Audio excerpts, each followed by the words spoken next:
Meus irmãos, a paz do Senhor, estamos aqui mais uma vez com o nosso episódio do Palavra que Revigora. E aqui hoje nós estamos com um convidado muito especial. O nome dele é Evangelista Robson Correia. Estamos aqui em um único intuito e único propósito, que é levar a palavra do Senhor até o seu coração. Então, um amigo especial, querido, que está aqui hoje. Robson, Deus abençoe, tá? Sua vida. Obrigado por ter aceitado esse convite com tanta rapidez, né? Então, uma predisposição de estar aqui conosco. Que você se sinta à vontade aqui e deixe, né? Deus te usar aí com força, viu? Deixa Deus te usar com força, que nós estamos aqui para isso, tá bom? Amém. Boa tarde, boa noite ou bom dia a todos. Não sei que hora que alguém vai assistir esse vídeo, mas de antemão quero agradecer o convite. É um privilégio estar aqui com Amém. vocês, toda a equipe do Você Pode. Obrigado pela confiança e pelo carinho. Estou aqui Amém. para servir vocês naquilo que for possível Amém. dentro das nossas limitações. Mas é um privilégio estar aqui com vocês no dia de hoje. Amém.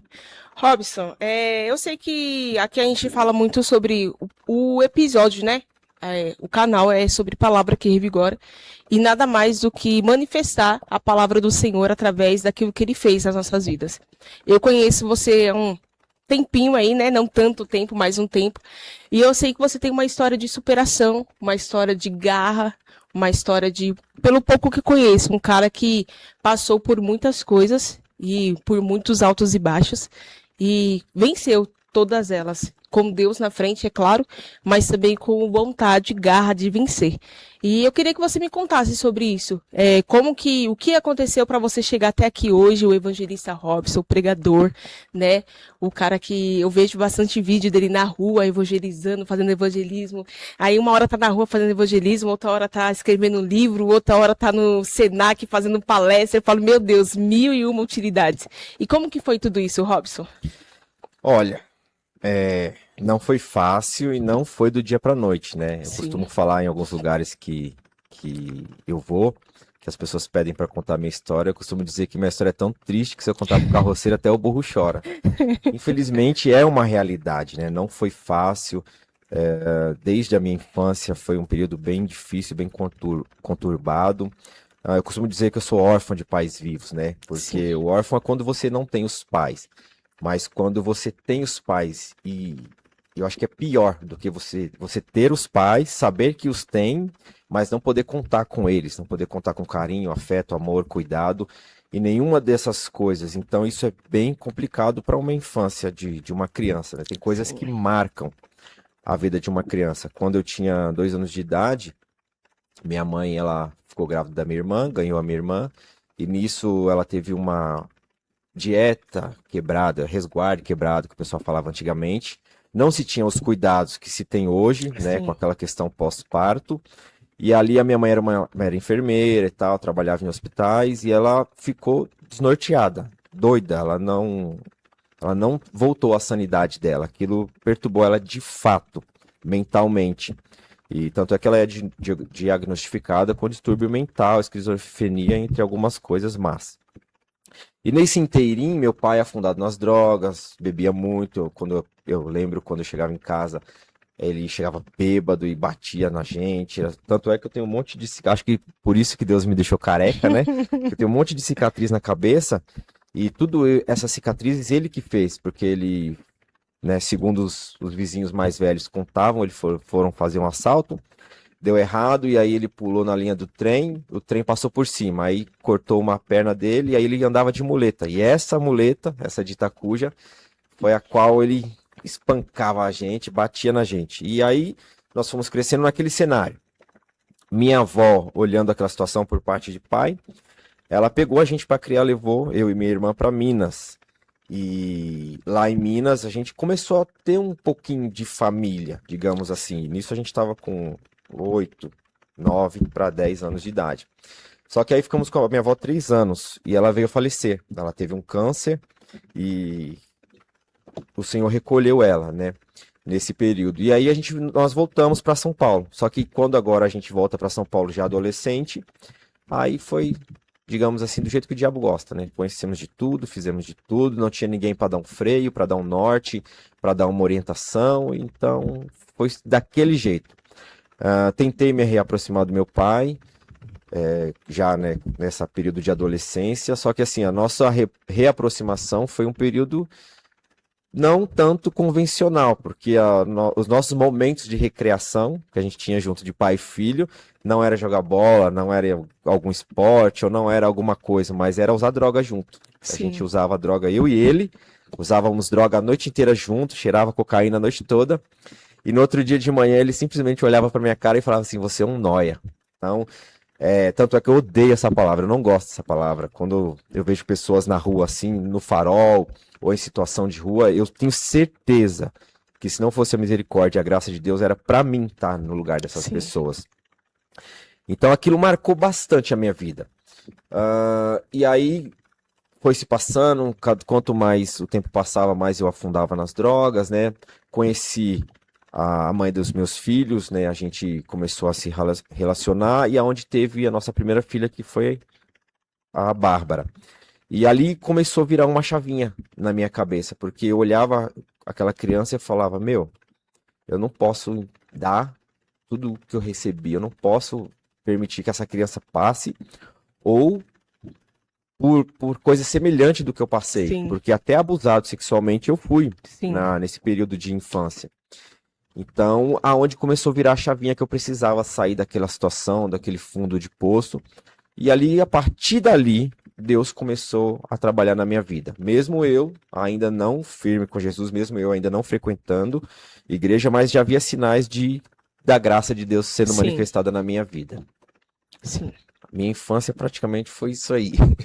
E é difícil, né? É difícil porque a gente entende que a figura materna e paterna, ela nos traz traumas que, se a gente não cura ela nos leva a traumas pro resto da nossa vida. Porque a nossa formação, ela vem de pai e mãe, né? A mãe tá ali para ensinar, para cuidar, para abraçar, o pai tá ali para ser o provedor. Ainda mais quando é questão masculina, né? Para ensinar a criança a ser um homem, né? Então, a gente depende de tudo disso, né? Dessa figura materna e paterna. E quando a gente não tem, automaticamente, ou a gente vai levar traumas, ou a gente vai ser o que a gente não queria ser, ou a gente vai mostrar ou transparecer para os nossos filhos futuros o que a gente aprendeu, né, que é ser maltratado, essas coisas. E só que eu tenho algo comigo que é muito assim, esquisita assim, né? Porque eu acredito que nunca é sobre nós. Eu acredito que sempre foi sobre o que Deus vai fazer através de nós. Livro de Mateus nos relata uma história, e a gente estava aqui falando que eu falei para você que estava com João Batista na cabeça, nos relata uma história de João Batista, né? E a Bíblia diz que ele pregava, morava, vivia e se alimentava no deserto e das coisas que no deserto estão. E uma coisa que sempre me chama a minha atenção quando eu leio a palavra de João Batista é porque ele estava no deserto e as pessoas entravam dentro do deserto que João estava para ser ministrado por ele. Não era João Batista como um profeta, como um pregador, não era ele que batia de porta em porta para pregar o evangelho. Eram as pessoas que entendiam que tinha um cara no meio do deserto que podia ser doido, sei lá, com palavras grossas, Sim. com vestes esquisitas, comendo coisas esquisitas, mas estava ali para ser usado por Deus. E as pessoas entravam dentro daquele deserto para ouvir uma palavra de vida de João Batista, e a maioria da palavra que ele anunciava para as pessoas era: se arrependei-vos, raça de víboras, porque o fim está próximo, né? A ira vindoura. E então, eu sempre, quando eu leio isso, eu entendo que os nossos desertos não é porque Deus é ruim, ou porque Deus quer que nós soframos, ou porque Deus quer que a gente padeça no meio do caminho, mas é porque, através do nosso deserto, alguém vai ouvir a palavra de Deus que sai de nós. E isso é interessante porque deserto para a gente, Robson, para nós que somos cristãos, é uma forma de demonstrar ou de dizer que nós estamos em um momento de dificuldade, de luta, de aflição, de dor. Mas no caso de João Batista e no nosso, o propósito de João Batista era o quê? Anunciar aquele que estava vindo. Tanto é que ele dizia: aquele que vem após mim é muito maior que eu, ao ponto de não ser digno de tirar as sandálias que estão sobre os seus pés. E com nós também é assim. Eu também, né, tive uma infância meio esquisita, meio turbulada, assim, e até a minha adolescência, né? Eu fui conhecer a Cristo na minha adolescência, graças a Deus. Tive um momento de se desviar, falar, não quero saber disso, não, vou-se embora, vou voltar para o mundo. E só que hoje eu entendo que o meu deserto fez com que pessoas que hoje escutam a palavra que sai da minha boca entre dentro do meu deserto para ser ministrado. O nosso testemunho é uma palavra viva. Sim. Porque imagina, se alguém olhar para o Robson hoje, ver aonde ele chegou hoje, e conhecer a história do Robson, vai falar, pô, se ele conseguiu estar ali, eu consigo também. Nós somos uma motivação.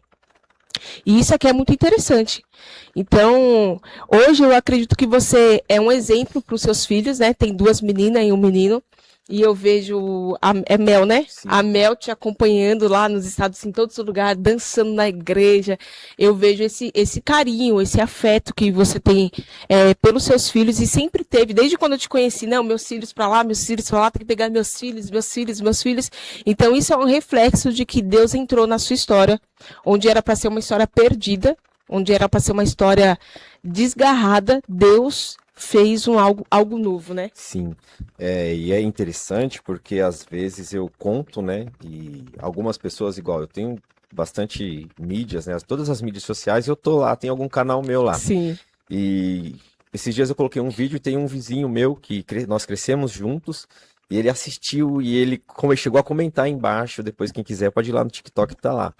E ele comentou, ele falou assim, não, isso aí que ele tá falando é verdade, nós crescemos juntos, eu vi realmente tudo isso que ele passou e eu tô aqui atestando embaixo. Então, assim, não é histórias aleatórias, são coisas reais, né, vivências reais que nós passamos. Muitas coisas, como você mesmo disse, afetam o nosso comportamento na idade adulta, quando criança, e por esse tipo de coisa eu comecei a estudar bastante questões de inteligência emocional, porque às vezes nem tudo é fé, nem tudo é demônio também, mas tem a questão emocional, porque nós Sim. somos um ser tricotômico, corpo, alma e espírito, que temos uma alma, e essa alma precisa ser cuidada, Sim. essa alma precisa estar de acordo, alinhada com a palavra de Deus. Então, isso me levou também a cuidar da questão da alma, estudar um pouco de inteligência emocional por conta das questões dos traumas. Por quê? Um exemplo, eu odiava criança. Eu era um cara que eu não gostava de criança. Aí você fala assim, nossa, como assim ele não gosta de criança? Por conta justamente do que eu passei. No período que eu tinha convivência com o meu pai, principalmente, né, porque a minha mãe não tinha como cobrar nada dela, que ela não era lúcida, mas na questão do meu pai, sim, ele era. E todas as vezes que nós se aproximávamos dele para tentar um carinho, um afeto, algum tipo de afeto, era pancada, como eu mencionei, né? Era questão moletada para lá e abrir um taio aqui, era tapa lá, era xingamentos, palavras, sabe? E quando era o filho de outra pessoa, dos amigos de bar ou da galera que usava droga junto com ele, quando era alguma criança que se aproximava, que não era eu e minha irmã, era, ai, que coisinha linda pra cá, ai, que fofinho, meu, e assim, criança não tem filtro, né, então eu era uma criança, eu olhava aquela cena, eu não entendia, eu falava, meu, eu que sou filho dele, ele me trata de qualquer jeito, aí vê os outros da rua, ele trata, aí não entendia, e aí eu não gostava, eu tinha uma aversão à criança, assim, sabe? Sim. Quando que eu fui curado? Quando eu fui pai. Quando eu vi aquela coisinha miudinha assim, todas as minhas defesas que eu tinha criado aos longos dos anos caíram por terra. Porque eu entendi, não tem nada a ver, né? Era uma coisa que Deus trabalhou, obviamente. Usou a vida da minha filha para começar a trabalhar em mim, mas eu vi que era uma coisa que ela não tinha culpa e era minha responsabilidade repassar para ela coisas melhores do que passaram para mim. Não sei qual foi a criação dos meus pais, principalmente do meu pai. Eu falo bastante dele porque minha mãe não tem como, por causa da questão da saúde mental, Sim. tem coisas que não dá para botar na conta dela. Mas eu falo muito do meu pai porque na questão da lucidez. Então eu não sei também como foi o relacionamento dele com os pais dele, com os avós dele, o que ele recebeu. Mas eu sei que não é porque eu não recebi um afeto, um abraço, um eu te amo, que eu tenho que repassar isso para os meus filhos e ser a mesma coisa. Pelo contrário, eu tenho Cristo agora, então eu tenho que passar o que Cristo passa para mim. Amor, Sim. carinho, afeto, direção, o que eu não tive quando eu era Sim. criança. Então, quando você fala na questão de João Batista, isso é um paradoxo muito doido, né? Como diz você, porque as pessoas iam ao deserto ouvir João Batista. E hoje, por isso que eu falo da questão do paradoxo, hoje nós temos todos os tipos de facilidades, tem internet, tem podcast, tem canal no YouTube, tem igrejas, tem muito, só na região aqui, é um dado que eu posso falar que eu conheço, de Cidade de Tiradentes, tem 900 igrejas registradas. Bastante. Então, assim, Fora as registradas, que fora não as que são. não são. Então, hoje, todo mundo tem acesso ao Evangelho e, de Sim. certa parte, tem acesso a Cristo. E por que que as pessoas não vão buscar? Isso é um paradoxo. Sim, né? e grande ainda, hein? Sim, E grande. Mas também tem uma questão de, tipo assim, né? Eu entendo que tem uns que não buscam porque não querem. sim. E já deixam isso já escrachado, assim, não, eu não quero e é isso. E tem gente que, eu sei que a palavra de Deus, ela está em todos os lugares e tem muita facilidade de chegar a ela. Hoje em dia, graças a Deus, nós somos um país que eles não nos proíbem de ter uma religião, né? Nós podemos sair na rua com uma Bíblia na mão, que eles não vão nos prender, não Ser vão nos morto, matar, sim. não vão nos castigar, não vão cortar pedaços do nosso corpo até a gente negar a Jesus, né? Mas tem essa questão também, por exemplo, eu sei que o meu primeiro encontro com Cristo, assim, foi dentro de uma sala de aula. Tava doida da cabeça já tava assim, numa fase muito, muito complicada, assim, da minha adolescência, né? A questão de afeto paterno, materno, eu não conheci meu pai, não sei quem é, e minha mãe, ela tinha duas escolhas, ou ela trabalhava para sustentar a casa, ou ela dava afeto, né, para os filhos, né? Acredito eu que dá para fazer as duas coisas, mas ela, né, não conseguiu fazer as duas coisas nesse momento. Então, eu tava assim, meio que perdida, digamos assim. E uma vez na escola, alguém sentou perto do meu lado, as meninas que eram da igreja, filha de pastor, essas coisas, e eu não fazia parte desse grupo aqui, né? Tá doido? Nada a ver. E quando elas Crente começaram, a falar de Deus, assim, para mim, no mesmo dia, foi como se momentaneamente ou instantaneamente Deus tocou em mim. Naquele dia ela só falou assim, não, Fernanda, porque, né, Deus é isso. E elas só estavam falando das experiências que elas tinham com Deus. Eu não tinha aquelas experiências. Pelo contrário, eu não nasci num lar cristão. Na verdade, assim, da minha família, eu não conheço um que seja cristão. Não que não tenha, eu não conheço. Sim. Então, o povo conheceu como, né, conheceu eu no mundo, minha família, né, conheceu eu depois. E eu comecei a chorar. E eu catei e falei assim para elas, como que eu chego nesse Cristo? E tem um versículo na Bíblia, que foi o primeiro versículo que eu decorei, que foi, e conhecereis a verdade e a verdade vos libertará. E isso foi um marco para mim. E às vezes, para a gente não ter uma informação tão presente na nossa vida, porque às vezes a pessoa cresce num lar que não é cristão. Cresce num lar que é de uma outra religião. E fica muito mais complicado quando você é direcionado para um caminho, mesmo quando Deus quer que você vá para um outro. Se minha mãe me ensinou que eu tenho que ser, sei lá, de qualquer outra religião ou não ter nenhuma religião, obviamente que eu vou crescer sem seguir a isso ou sem buscar por isso, né?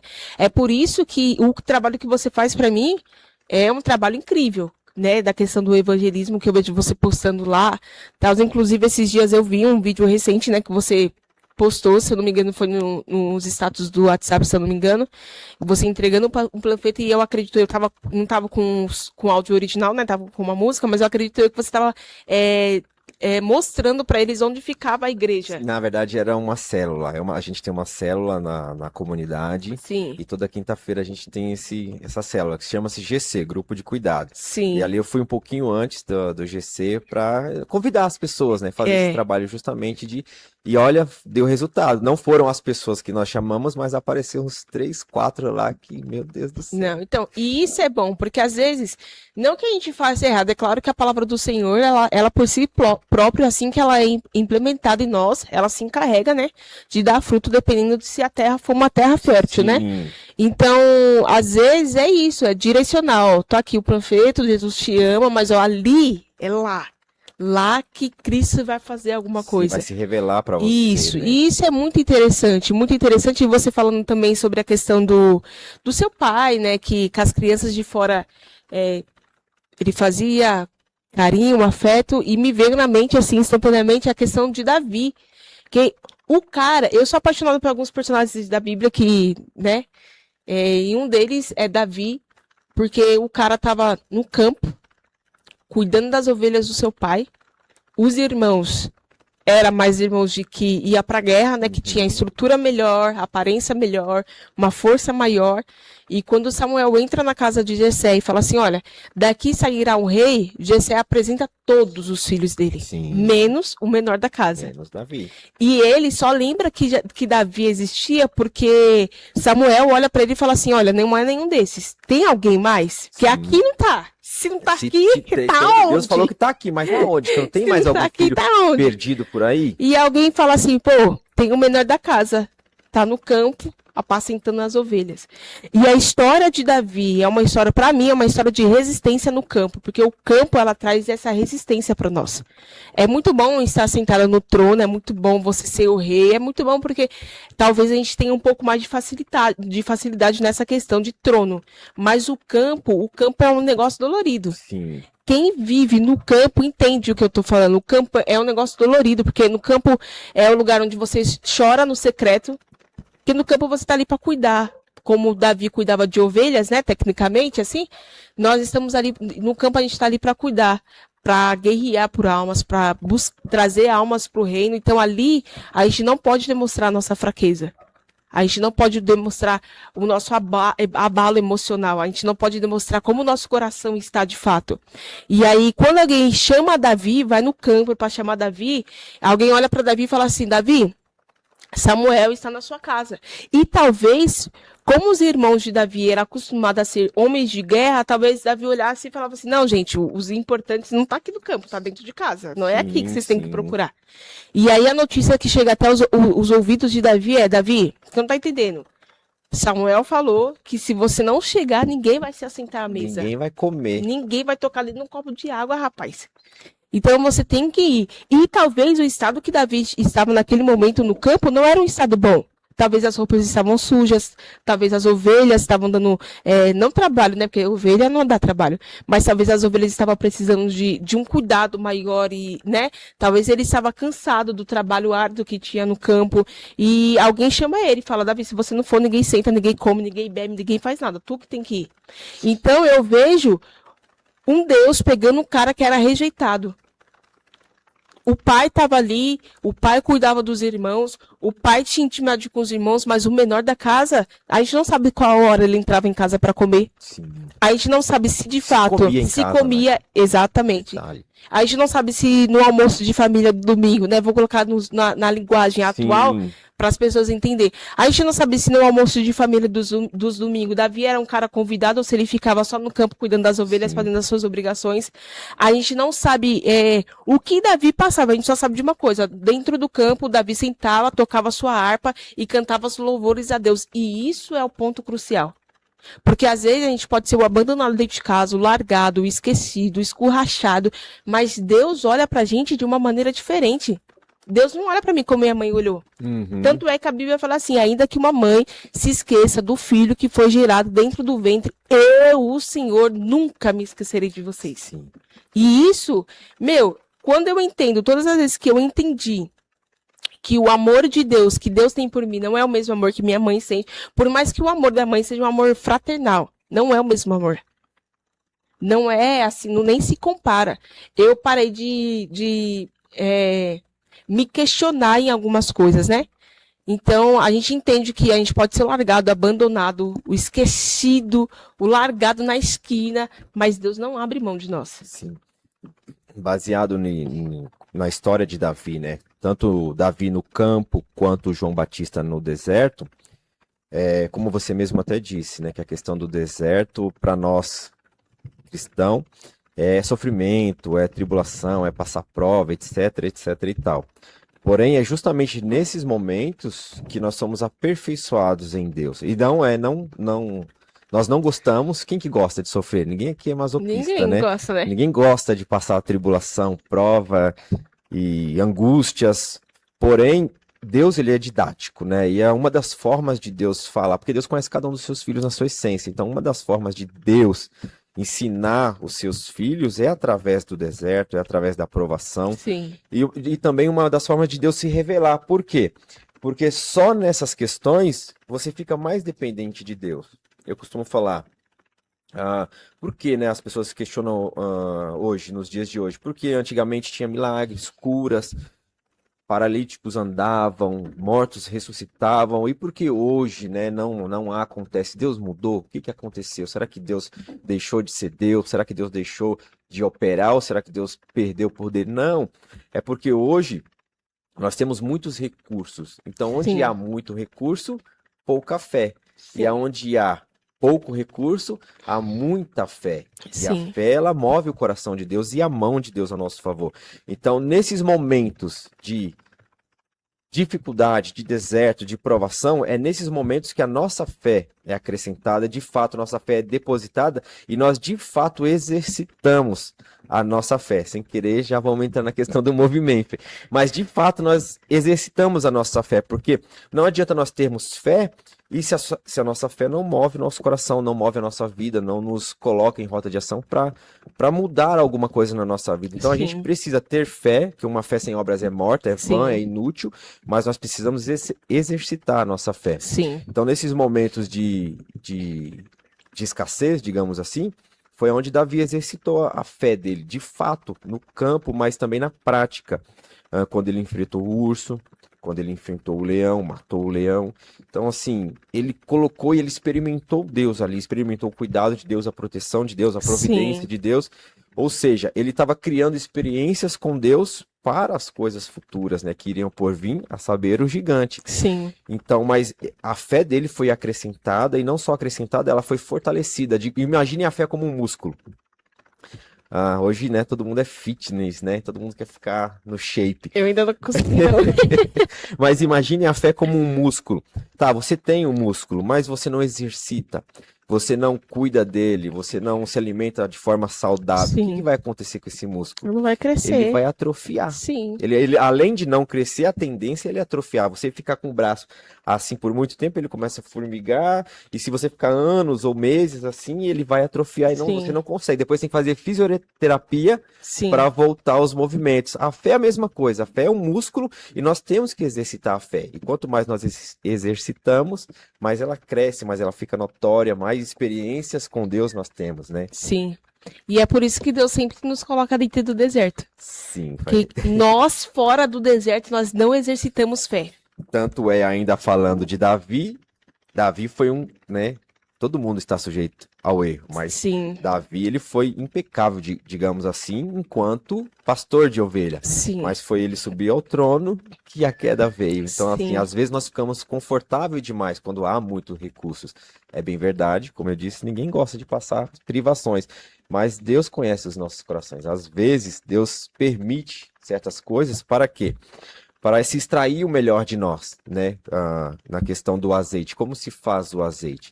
O azeite, ele é feito, ele pega a azeitona assim e você espreme numa prensa até sair até saiu o óleo, a essência. Então Deus, ele sabe como extrair a nossa essência. No aperto, na prensa. Exato.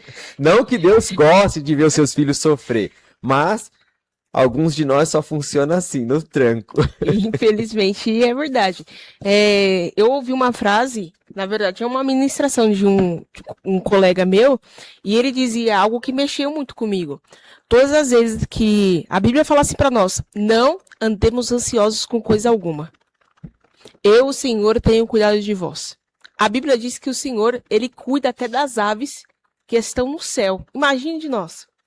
E ele ministrando, ele disse algo muito interessante, que todas as vezes que o nosso coração, ele fica ansioso em algo, todas as vezes que nós deitamos a cabeça no nosso travesseiro, nós não conseguimos descansar porque nós estamos ansiosos, nós estamos olhando para Deus e nós estamos dizendo a Deus sem palavras, mas dizendo a Deus que nós não confiamos naquilo que Ele está fazendo. Sim. Porque quando nós confiamos e acreditamos, é a questão da fé, em Deus, no que Deus pode fazer, pode vir o problema que for. Nós deitamos a cabeça, nós dormimos e descansamos em paz.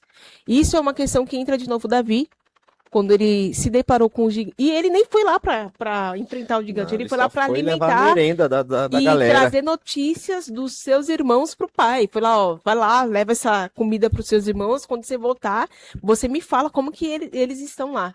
Quando chegou lá, ele viu que o gigante estava afrontando o povo de Deus durante 40 dias. Ele falou assim, rapaz, quem é esse cara aí? Acho que ele é. Porque é um cara que teve experiências dentro do campo. Sim. E quando nós temos experiência dentro do campo, nós sabemos quem é Deus, o que Deus faz, por onde Deus faz. Nós sabemos que Deus ele não se levanta mediante uma guerra para perder uma guerra. Ele é Deus que vence guerras, ele é Deus que vence batalhas. Ele é Deus que a Bíblia fala assim que os seus anjos estão ao nosso redor para nos guardar. Então, assim, quando Davi chega lá e vê que tem um camarada afrontando o povo de Deus durante 40 dias, ele larga a comida. Fala assim, eu vim aqui para alimentar vocês, agora eu vou vir aqui para mostrar para vocês o poderio de Deus. Olha, chega até arrepia. Isso é muito interessante, porque Davi, ele ouviu o gigante afrontando o povo de Israel, já Sim. havia 40 dias que estava aquela novela. Não tem nenhum homem aí, vocês é tudo fracote, não tem ninguém, manda alguém para vir lutar comigo. Mas Davi, se é um qualquer outro, ou uma pessoa que não tá nem aí com nada, ouvia, entrava num ouvido, saía no outro, entregava a marmita e ia embora para casa. Só que eu identifico muito isso que aconteceu com Davi, porque eu me lembro de Jesus no templo. Sim. Quando Jesus chega no templo e se depara com as pessoas vendendo, fazendo comércio no templo, que ele pega o chicote e sai Ficou quebrando bravão. tudo. O cara ficou Jesus bravão. ficou indignado. A fúria santa de Sim. Jesus manifestou ali naquele momento. Por quê? Porque estavam afrontando a santidade do seu pai, de Deus. Da mesma sorte, Davi ficou com essa indignação dentro do seu espírito, porque Deus estava sendo afrontado. E somente quando você tem intimidade e relacionamento com Deus, que o que dói em Deus dói em você. De outra forma, não é. Porque se a pessoa não está alinhada, não está alicerçada, não tem vida com Deus, experiências com Deus, ou não busca para isso e por isso, você ouve, esses crentes aí, tudo farinha do mesmo saco, Tá bom. isso, aquilo outro, esses crentes do, né? Aham. Enfim. Então, entra no ouvido e sai no outro, e tanto faz, e tanto fez, e você leva a vida normal. Mas como Davi, lá no campo, no secreto, teve as experiências de vitória contra o leão, contra o urso, mas também os momentos de adoração, a Sim. qual ele abria o seu coração, Sim. a qual ele era quem ele era com Deus. Sim. Não precisava fantasiar, porque o deserto ele faz isso conosco. Porque, querendo ou não, nós estamos aqui, tem um monte de aparato aqui, nós queremos passar uma imagem, não que nós vamos fantasiar, mas não deixe de querer passar uma boa imagem Sim. para quem está assistindo, para os meninos que estão aqui. Mas Davi não, ele está no campo, só está ele Sozinho. e Deus. Não tem ninguém para quem ele tenha que passar uma boa imagem, não tem ninguém para que ele tenha que fantasiar, não tem ninguém que ele tenha que passar uma imagem de super pastor, Sim. super cuidador de ovelhas, ou o melhor cuidador de ovelhas que Belém já viu. Não, ele pôde simplesmente ser quem ele é. Sim. Davi, o rapaz de aparência formosa, de aparência humilde. Então, isso gerou nele um relacionamento, uma intimidade com Deus, que é ao ponto de que o que doía em Deus, ou que Deus sentia, ele se sentiu também. E essa indignação, assim como Jesus sentiu no templo, ele sentiu quando Deus foi afrontado através da vida de Golias. Aí ele, Sim. opa! Quem pensa que é esse filisteu para estar afrontando o exército do Deus vivo? Não é pelo exército, é do Deus vivo. Sim. Então aquilo moveu o coração dele, que ele não se conteve e não conseguiu ficar calado diante da situação. Sim, isso é interessante. Porque a gente vai ver também uma história de um apóstolo, o nome dele é Paulo. Só que Paulo, antes de ser Paulo, conhecia-se ele como Saulo. E ele era o perseguidor da igreja. Por que ele perseguia a igreja? Saulo ele foi ensinado por Gamaliel, se eu não me engano é esse o nome. Só que Paulo ele foi ensinado as leis mosaicas. Então, Paulo conhecia muito Saulo, aliás, conhecia muito de lei, porém não conhecia nada de graça. Ele sabia, e como a gente conhece, o pessoal judeu, eles têm uma característica de que eles acreditam em Deus, acredita no Antigo Testamento, mas eles não acreditam que Cristo já veio, já morreu por nós, já foi para o céu, Não já está creem em preparando, Cristo como Messias. já está preparando morar. Eles não acreditam nisso. Então, era o que basicamente Saulo passava. Quando eles veem, porque Paulo ele se apresenta na Bíblia, ou ele aparece na Bíblia, em Atos, quando Estevão é morto, o pessoal mata Estevão simplesmente porque Estevão estava pregando. Eles matam Estevão e eles pegam a roupa de Estevão e depositam a roupa dele nos pés de Saulo. Sim. E a partir disso, como Saulo viu que o pessoal, ó, legal, matamos mais um, Saulo ele começa a querer perseguir a igreja, quero carta, quero entrar em lugares, quero matar, quem não puder matar eu vou prender. E isso é um sinal de que Saulo conhecia muito de lei, Sim. não conhecia de graça. Por quê? A lei, não que Deus ele veio para abolir a lei. Em Mateus capítulo 6, se eu não me engano, que é a continuação do Sermão da Montanha, Cristo ele deixa isso bem explicado, que ele não veio para abolir a lei. Porém, ele veio para fazer cumprir a lei. Por quê? Quando Cristo ele começa a dizer isso, a pregar esse sermão ao povo, ele diz assim, ó, está escrito, não adulterar. Porém, eu vos digo, todo aquele que desejar a mulher do próximo em seu coração já está adulterando. Por quê? Era como se assim, o povo estava querendo julgar aquilo que por coincidência estava sendo concretizado, só que o povo estava pecando dentro de si mesmo, os seus desejos, os seus pensamentos, o que estava sendo manipulado. Por quê? Eu posso não fazer, mas a partir do momento que eu estou desejando, falta isso daqui para eu fazer. Como que eu vou controlar os meus desejos? Como que eu vou passar por cima daquilo? Então, Cristo ele veio para isso. Então, Saulo ele estava ensinando nas leis mosaicas, e a lei mosaica diz, uma mulher que for pega em ato de adultério, ela precisa ser retirada e precisa ser apedrejada até a morte. Só que Cristo, quando ele veio para nos trazer a graça, uma mulher foi pega no ato de adultério, levaram ela até Cristo e falaram, ó, nas leis mosaicas está dizendo para a gente apedrejar ela até a morte. Tu, porém, diz para a gente fazer o quê? É claro que ali era mais uma cilada para saber o que Cristo ia fazer, qual seria a resposta dele. Ele se abaixando, escrevendo no chão. Quando ele se levanta, ele fala assim, olha, aquele que não tiver pecado, atira aí a primeira pedra. Ninguém. Ficou a mulher, Cristo, ficou a mulher, Cristo e as pedras no chão. Porque todos nós pecamos. Só que aí Saulo, se tornando Paulo, né? Porque é uma questão de cidades e a maneira de pronunciar o nome dele, quando ele está a caminho de Damasco, ele se encontra com a graça. E quando vem uma luz forte do céu, ele cai ao chão e ele pergunta, Senhor, quem és tu? Enquanto isso, Cristo olha para ele e fala assim, Saulo, Saulo, por que você está me perseguindo? Só que na cabeça de Saulo, ele está perseguindo a igreja. Só que para Cristo não é só a igreja que ele está perseguindo, é o próprio Cristo. Se você afronta o meu povo, você não está afrontando só o meu povo, você está me afrontando. Se você afronta o meu filho, você não está afrontando só o meu filho, você está me afrontando, porque Deus pega as nossas dores e pega com vontade, com força. E aí, ali foi um momento do perseguidor se converter, né? Se entregar. Ele fica ali um período sem enxergar, um período, né, sem comer, sem beber. Ele ainda respirava ameaças ao ponto de Deus mandar Ananias, se eu não me engano, e cuidar dele. Sim. Ananias olha para Deus e fala, meu Deus. Logo eu, Senhor. Tu sabe quem é esse daí que Justamente, tá mandando? como se Deus não soubesse. Foi bem por aí Exato. Ele, tipo assim, você sabe quem mesmo. é esse? Você tem certeza, Jesus? É isso mesmo? Você sabe que o Estevão morreu, depositaram as roupas de Estevão aos pés dele. Tu tá querendo me E matar, tu sabe que ele tá perseguindo Tá a me mandando pra igreja. morte.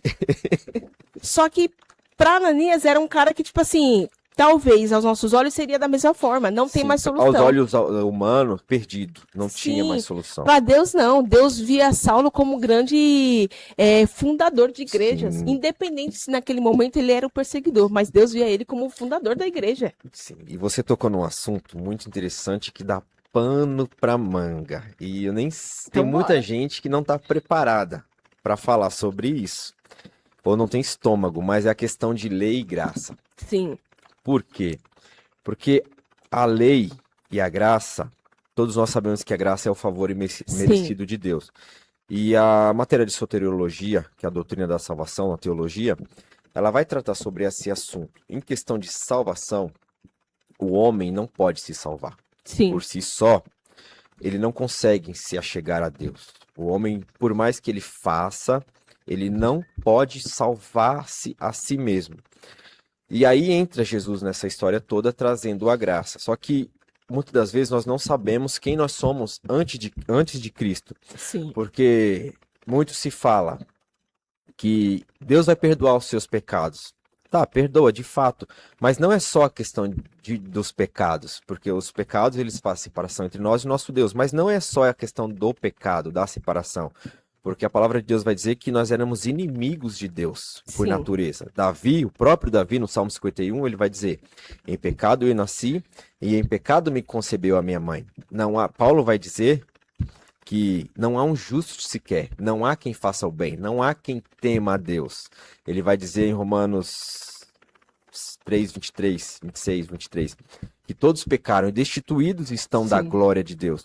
Então, quando se faz esse paradoxo de lei e graça, o que que acontece? A lei ela foi dada para o ser humano, para o homem, primeiramente, obviamente, para Israel, para Moisés no Monte Sinai, mas a lei foi dada como um aio, um sim, tutor.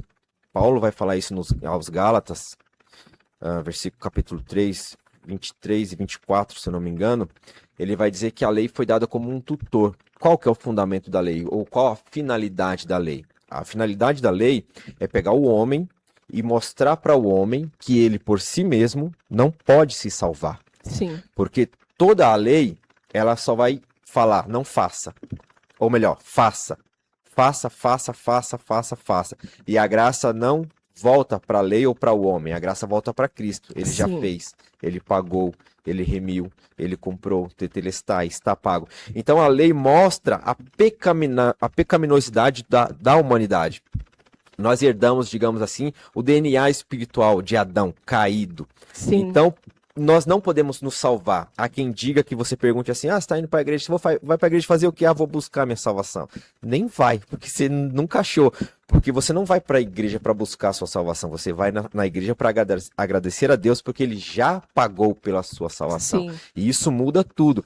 Porque quando nós entendemos que a salvação é obra de Deus, começa em Deus e termina em Deus, eu não tenho mérito algum na salvação, não é porque eu canto, não é porque eu oro, não é porque eu prego, não é porque eu tô aqui no Você Pode, não é por nada disso que eu sou salvo, ou porque eu tenho experiências com Deus, não, ou porque eu oro, os demônios saem e as pessoas curadas, não. A salvação, ela em questão de salvação, é Cristo, é porque Cristo morreu, porque Cristo nos justificou, Cristo nos tirou do lugar de maldição, que ele era maldito, maldito todo aquele que for pendurado a madeiro, tomou o nosso lugar, pagou a nossa dívida com Deus, e agora nós recebemos a justiça de Cristo, a justificação em Cristo. Então nós em Cristo somos justos, nós em Cristo somos santos, e isso não tem mérito nenhum da humanidade, mérito nenhum do homem. Porque a salvação é pela graça, para que ninguém se glorie. sim, Então, isso, quando as pessoas entendem a diferença da lei, qual o fundamento da lei, para que a lei serviu, e a questão da graça, muda tudo. Porque a gente para de fazer as coisas para Deus por obrigação. Deixa de ser, como que eu posso dizer? Deixa de ser aquela coisa obrigada ou imposta ou aquela coisa mecânica. sim, Quando nós entendemos que porque ele morreu, porque ele fez, porque ele pagou, está tudo consumado, nós começamos a agir a partir de gratidão, de sim, entrega verdadeira, de sim, submissão genuína. Por quê? Porque ele fez. Então, como que eu vou falar não para o meu Senhor, se ele comprou a minha salvação, se ele pagou? Então, sim. essa matéria da graça, da lei e graça, isso dá pano É um para manga. assunto, é um assunto bem. E isso é interessante porque, assim, todas as vezes que eu olho para a cruz, pelo sacrifício, o sacrifício que foi feito em cruz, a cruz revela o quão pecador eu sou. Sim, Isso é, tipo, desde o Éden até, porque a Bíblia fala que o homem caiu, pecou, Adão e Eva, no caso, né? Caiu, pecou, e dali em diante parece que as coisas começaram a ir de mal a pior. Até que ele olha para Noé e fala assim, Noé, faz o seguinte, constrói aí uma arca, eu te darei as medidas, te darei te mostrarei o material que você vai ter que usar para construir essa arca, te darei todas as instruções. E enquanto Noé construía a arca, o povo olhava para Noé e falava, você tá ficando louco? Ó o céu, um sol para 10 pessoas. Se fosse nos nossos dias, aí a pessoa ia falar assim, Noé chapou. Velho, tá doidão? E enquanto o povo se casavam, se davam em casamento, pecavam, faziam o que queriam, o que achava que poderia fazer, Noé estava não gastando, mas se gastando, né? Como Paulo disse, eu me gastarei e me permitirei ser gasto, para poder fazer aquilo que era da vontade de Deus. E a Bíblia fala que quando veio o dilúvio, e isso é que é interessante, porque eu costumo dizer que enquanto o dilúvio é morte para alguns, é vida para outros. Sim. Ele entra na arca com a família dele, ele coloca os animais que precisam ser colocados dentro da arca. Deus fecha a porta para não ter possibilidade de Noé falar assim, a chuva vier, e Noé falar assim, meu Deus, vamos embora, sei lá, abre isso daí, foge, que eu acho que Deus errou fazer naquilo uma canoa que ele aqui fez. com uma madeira solta e que vambora. loucura, imagina.